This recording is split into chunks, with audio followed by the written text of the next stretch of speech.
بسم اللہ الرحمن الرحیم۔ السلام علیکم۔ صلاح الدین کو خطرہ محسوس ہو رہا تھا کہ اگر مظفر الدین میدان جنگ میں ہوا تو وہ جوابی حملہ ضرور کرے گا۔ سلطان ایوبی کا اندازہ غلط نہیں تھا، مظفر الدین وہی تھا۔ اس کے پاس فوج کا چوتھائی حصہ تھا جو سلطان ایوبی کے حملے کی تاب نہ لا کر بھاگ چکی تھی۔ اس چوتھائی حصے کو جنگ میں شریک ہونے کا موقع ہی نہیں ملا تھا۔ یہ شکست خوردہ فوج کا محفوظہ تھا جو محفوظ تھا، اور سلطان ایوبی اس کی موجودگی سے بے خبر تھا۔ یہ اس کی چھٹی حص تھی جو اسے بتا رہی تھی کہ خطرہ ابھی موجود ہے۔ اس نے اپنے جاسوسوں کو میدان جنگ کے ارد گرد دور دور تک پھیلا دیا تھا تاکہ کسی بھی جگہ کوئی فوج ہو تو اس کی اطلاع فوراً پہنچائیں۔ وہاں ہر فوجی کے ذہن میں یہی خیال تھا کہ سیف الدین کی فوج مکمل طور پر ختم ہو چکی ہے، اور یہ سوال ہی پیدا نہیں ہوتا تھا کہ اس فوج کا کوئی سپاہی یا افسر زندہ موجود ہوگا۔ ان میں سے جو زندہ موجود تھے وہ سلطان ایوبی کی فوج کی حراست میں جنگی قیدی تھے۔ پہلے بتایا جا چکا ہے کہ وہ خطہ ایسا تھا کہ جس کے خد و خال کئی دستوں کو ایک ایک نشیب میں، چٹانوں کے جرمٹ میں یا جنگل میں چھپا سکتے تھے۔ سلطان ایوبی کے جاسوسی نظام کو یہی دشواری پیش آ رہی تھی، حالانکہ یہ وہ نظام تھا جو دشمن کے پیٹ میں جا کر راز نکال لایا کرتا تھا۔ مظفر الدین نے میدان جنگ سے 2-2.5 میل دور ایسی جگہ اپنے دستے چھپا رکھے تھے جو اس خطے کا نشیبی علاقہ تھا۔ وہاں جنگل بھی تھا اور ارد گرد چٹانیں بھی۔ وہ اپنے خیمے میں بیٹھا سلطان ایوبی پر حملے کا منصوبہ بنا رہا تھا۔ وہ بہت جلدی میں تھا۔ اس کا ایک نائب سالار خیمے میں داخل ہوا۔ اس کے ساتھ ایک اور آدمی تھا۔ مظفر الدین نے پوچھا، کوئی نئی خبر ہے؟ نائب سالار نے کہا، صلاح الدین ایوبی کی فوج میں کوئی تبدیلی نہیں آئی، تفصیل اس سے سن لو۔ یہ سب کچھ دیکھ آیا ہے۔ یہ آدمی جاسوس تھا۔ اس نے کہا، صلاح الدین ایوبی کی فوج نے ابھی ہماری اس فوج کا سامان نہیں اٹھایا جو بھاگ گئی ہے۔ زخمیوں کو اٹھا لے گئے ہیں، لاشیں بھی اٹھا لی گئی ہیں۔ ہماری لاشوں کو بھی وہ اپنی لاشوں کے ساتھ الگ الگ قبروں میں دفن کر رہے ہیں۔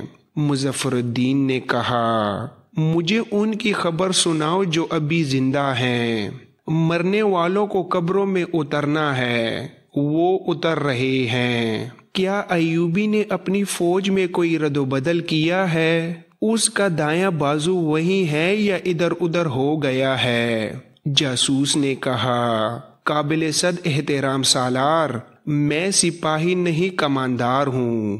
میں جو خبر دے رہا ہوں وہ کچھ سوچ اور کچھ سمجھ کر دے رہا ہوں۔ میرا مقصد یہ نہیں کہ آپ کو خوش کروں اور آپ کی خفگی سے ڈروں۔ میرا مقصد بالکل آپ ہی کی طرح یہی ہے کہ سلطان ایوبی کی فتح کو شکست میں بدلا جائے۔ آپ کو جلدی میں معلوم ہوتے ہیں، جلدی ضروری کریں، جلد بازی سے بچیں۔ میں جو کہہ رہا ہوں مجھے کہنے دیں، مجھے پابند نہ کریں۔ میں جانتا ہوں کہ آپ کی نظر سلطان ایوبی کے دائیں پہلو پر ہے، کیونکہ یہی ہدف آپ کی آسان زد اور رسائی میں ہے، مگر میں نے اس کی فوج کے دوسرے حصوں کو بھی پیش نظر رکھ کر دیکھا ہے کہ ہم اس کے دائیں پہلو پر حملہ کریں گے تو سلطان ایوبی فوج کے دوسرے حصوں کو کس طرح استعمال کرے گا۔ مظفر الدین نے کہا، وہ ہمیں گھیرے میں لینے کی کوشش کرے گا، گھیراؤ وسیع رکھے گا، ہمیں گھمائے پھرائے گا اور گھیرا تنگ کرتا جائے گا۔ میں اس کی چالوں کے متعلق پیشن گوئی کر سکتا ہوں۔ صلاح الدین ایوبی نے محفوظہ کے ان دستوں کو جن سے اس نے ہمارے قلب پر حملہ کیا اور کامیابی حاصل کی ہے،